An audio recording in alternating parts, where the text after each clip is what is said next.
Here's your Forbes Daily Briefing for Monday, May 13th. Today on Forbes, how crypto giant Tether's new CEO is remaking the company for the apocalypse. While much of the crypto world crashed and burned during the recent market downturn, reeling from the collapse of FTX and other giants, Tether has thrived.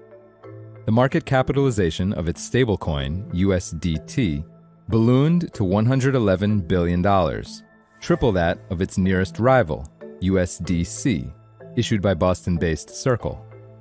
Thanks to higher interest rates on U.S. Treasuries, which form the bulk of the reserves backing its digital stablecoins, Tether is in an enviable position because its source of capital is effectively free.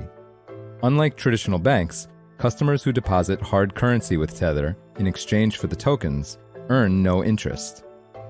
For the first quarter of 2024 alone, Tether reported unaudited company-wide, quote, financial results of $4.5 billion and a net equity of $11.4 billion. In 2023, it reported a net profit of $6.2 billion, likely making it the most profitable company in crypto today. Coinbase, the largest U.S. crypto exchange, earned $95 million on $3.1 billion in revenue in all of 2023, and for the first quarter of 2024, it had a net income of $1.2 billion, thanks largely to the rise in crypto prices. Approximately 20% of Coinbase's 2023 profits were generated from the interest it received on the reserves backing stablecoin USDC, thanks to a partnership with Circle. Flush with capital, Tether is now looking beyond stablecoins for growth.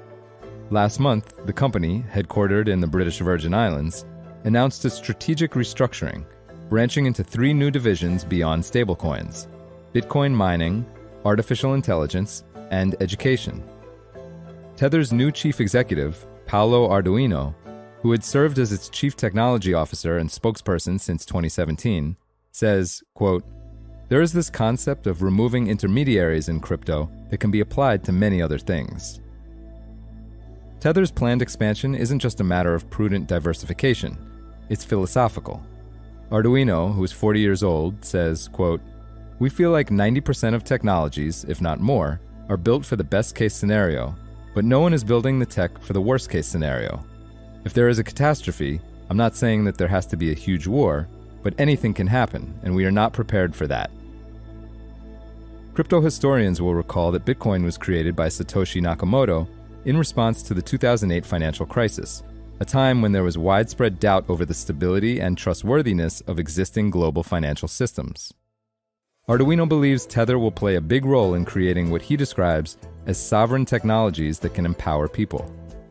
Arduino says, quote, "It's good to have resilient money, but if you only have resilient money and everything else is centralized, it can be destroyed quickly. One of our mottos is build for the apocalypse." In December, Arduino officially took the reins at Tether. The company's ownership structure hasn't changed, according to Arduino. CFO Giancarlo Devasini is still the company's largest shareholder, and former CEO Jean-Louis van der Velde is still involved as an advisor. That hasn't stopped Arduino from charting Tether's new course. Last month, the company announced its restructuring into 4 divisions to reflect its broadening focus. Finance, which manages USDT and oversees the upcoming digital asset tokenization platform. Data, responsible for strategic investments in emerging technologies, including AI and peer-to-peer platforms. Power, focused on Bitcoin mining and energy-related ventures. And Edu, to support education and leadership initiatives. Tether has already made significant strides in each arena. In the last year, the stablecoin giant participated in a $1 billion investment in a Bitcoin mining operation in El Salvador, dubbed, quote, volcano energy, even though the operations would be powered by solar and wind energy. It also established its own Bitcoin mine in Uruguay. Last September, Tether revealed that it spent $420 million on 10,000 of NVIDIA's H100 graphics processing units, or GPUs, which are typically used by artificial intelligence companies looking to crunch huge amounts of data, on behalf of German-listed Bitcoin miner Northern Data. In exchange for the advanced chips, Tether received a 20% stake in the company, which intends to rent the chips to AI startups. Another novel investment by Tether came in April, when it spent $200 million for a majority stake in BlackRock Neurotech, a Salt Lake City biotech that creates brain implants designed to allow people with neurological disorders or paralysis the ability to, quote, eat, drink, operate robotic arms, and send emails just by thinking. For full coverage, check out Nina Bambasheva's piece on forbes.com.